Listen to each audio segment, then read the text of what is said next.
Hello viewers, welcome to our program on Immigration and You.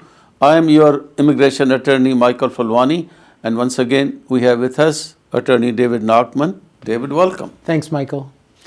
So today's program we want to start with wishing you a very Merry Christmas and Happy Hanukkah and Happy Holidays, and we hope that the coming year may be very good from the immigration point of view and otherwise also. Now, before we start the program, also there's something we want to say a few words about this tragedy that took place in a town, Newtown, I think in Connecticut, where a lot of children, they say about 16 children, 20 children. 26 people 26, together. 20 children and 6 other lives adults. on And a Friday. very sad, very sad. So just everybody is very upset. And my daughter is also a physician in Connecticut, and she told me how everybody, especially in Connecticut, but all over the nation they are feeling. I'm sure David wants to say a few words on that. Well, it also hits a little home for me because my aunt and uncle live in Bethlehem, which is also very close by, and actually used to live in Sandy Hook, which is where the incident happened in Newtown, which is the school system, Sandy Hook school system. So obviously we wish everyone a Merry Christmas, but I think that I was watching the news the other day, and someone, I think, who lived in Newtown said, imagine what a very Christmas difficult for to these wish parents, little children, 6, 7 years very old. difficult to wish anyone a Merry Christmas now, given what happened. It's a bittersweet Christmas for everyone because of the tragedy that happened. What's what's most interesting, I think, to us is that this type of senseless violence, which occurs not just here, but for many of us who when I was in India last, I attended the memorial in the Taj, and this type of senseless violence goes on all over the world. The Indian and U.S. people who were people from all over the world who were in the Taj, when that happened, it was awful, absolutely awful. So we wish no one can make any sense out of it. It's a terrible thing, but this type of senseless violence is blind to any type of race, creed, color. It just doesn't matter. It happens. It doesn't make any sense, and it's going to be something that we're going to have to live with for a long time. David, for the first time I saw President Obama's real tears coming out of his eyes, and the whole nation kind of was upset. So basically, what we can do is we pray God to rest their soul in peace, the little children, they are in heaven, and God should give courage to the parents to go through this tragedy, and that's all we can do at this point. Yeah, but I think that it's clear from what President Obama said, at least from a practical standpoint, that the government is going to be speaking, actively about gun control now. I think that what we're going to do is we're going to see a step up in security around schools and public domains such as schools. I think that security is going to be on the minds of many of the local governments, state governments, and our federal government. And probably there's going to be a resurgence, very similar to what we've seen in the, where we had sky marshals after 2001. Exactly. It wouldn't surprise me if we have something like sky marshals at the local school systems. So let's go to the program on immigration today. I know it's an immigration program, but we couldn't just, not say this because it's on our mind all the time. With this, let's give you cutoff dates for the month of January 2013. And it's like this: in the family preference categories, the first preference, which is for the unmarried sons and daughters over the age of 21 of U.S. citizens, advanced by 3 weeks to December 1, 2005. The family 2A category, which is for the spouse, children under 21 of green card holders, advances by 4 weeks to September 22nd, 2010. The family 2B category, which is for the unmarried sons and daughters over the age of 21 of green card holders, advances by 3 weeks to December 8, 2004. And the family third preference, which is for the married sons and daughters of U.S. citizens, advances by 2 weeks to June 22nd, 2002. And the fourth preference, which are the brothers and sisters of US citizens, married or unmarried, advances by only 1 week to April 8, 2001. With regard to the employment preference categories, the first preference, priority workers, remains current for all the countries. The employment second preference, advanced degree holders, is current for most of the countries except India. Unfortunately, again, there is no movement in this category, and the date remains the same, September 1, 2004.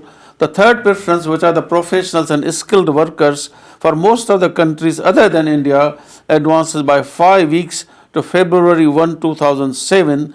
And for India, unfortunately, again, it just moves up only by 1 week to November 8, 2002.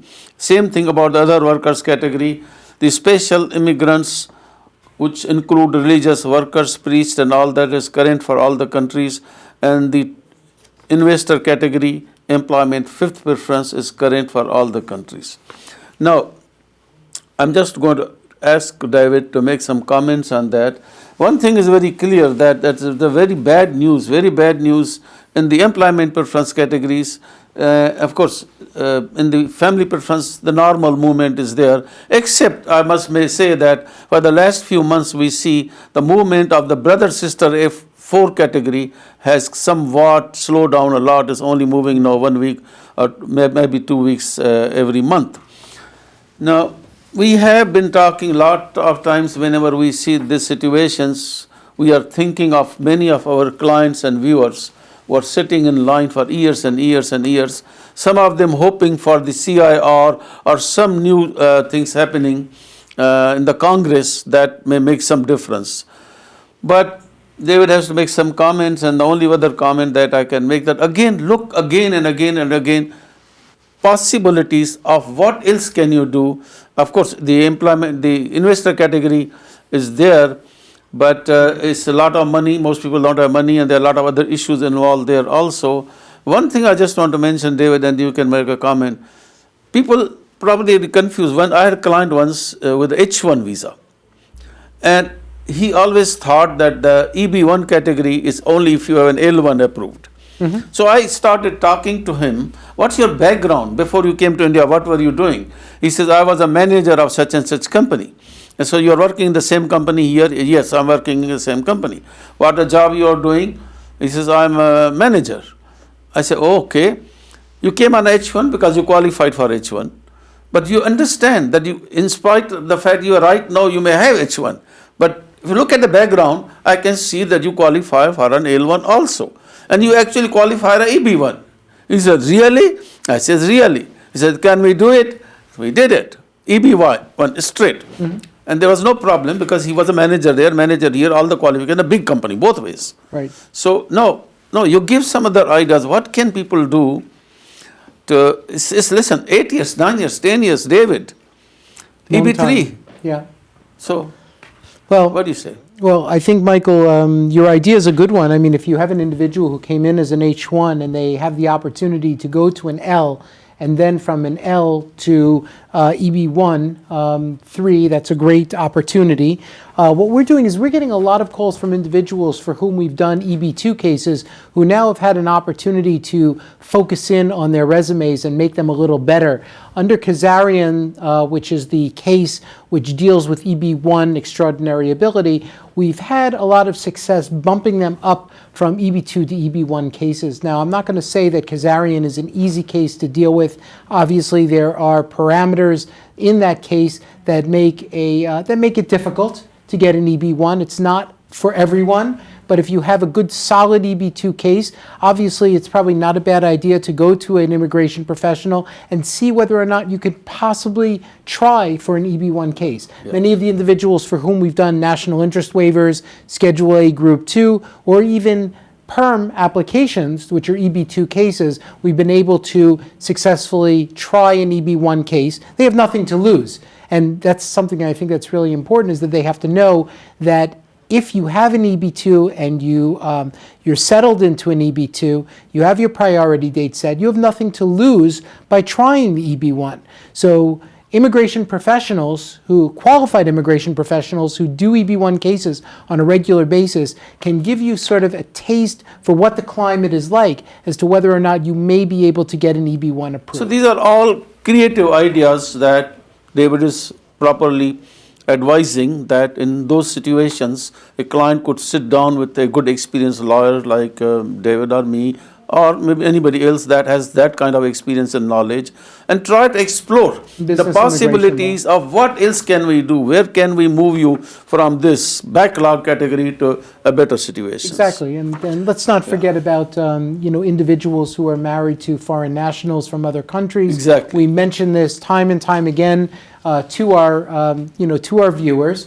Is that if you are married to a person who's not from India, remember that your priority date is going to be different. It's going to be the priority date for the individual from that other country. So that may The accelerate. rule of cross-chargeability, as Exactly. they say. Let's move on to this recent announcement that was made by the American consulates. The embassy made this announcement about waiving the interview.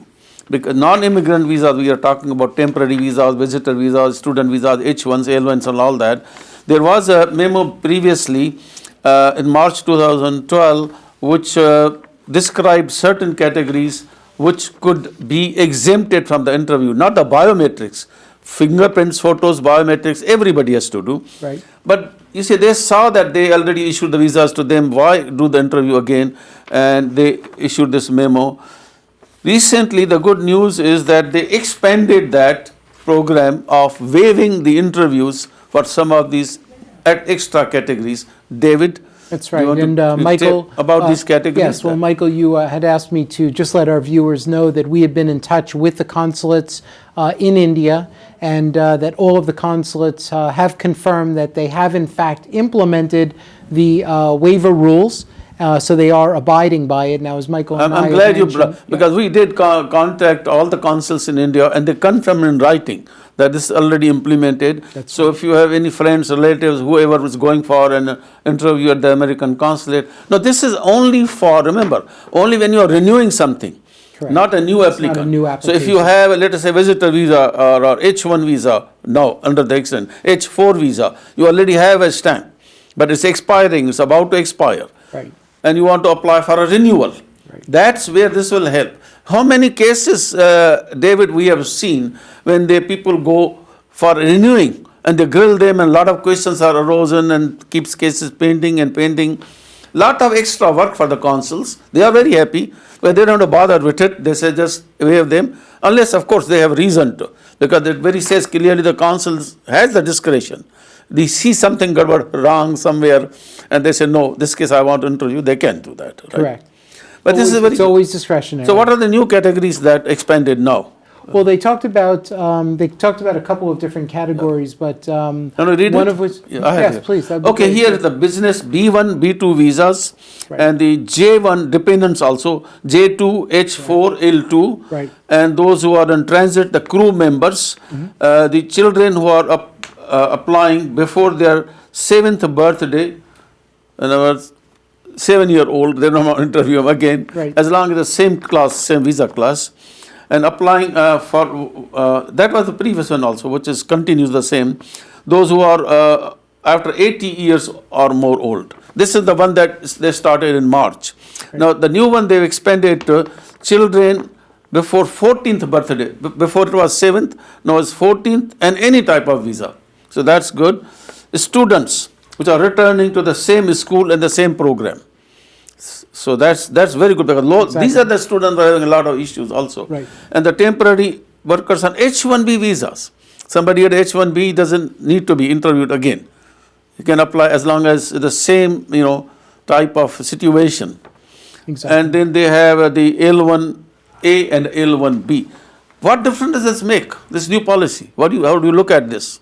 Well, I think that the new policy is a methodology by the Department of State to save money, to save time, and to save their own efforts. It's a policy to streamline and also to become consistent with what's going on by way of various exemptions that already exist in the law. So it makes a lot of sense that they're doing it to save money, to save time, to move the cases through, which is consistent with what they've been doing all along, Michael. And David and me, we are both going to be going to India next month, and we'll be meeting most of the consuls, and we'll try to get more and more good information. And if you have any questions on this new policy or anything else, you need any assistance, your friends or relatives,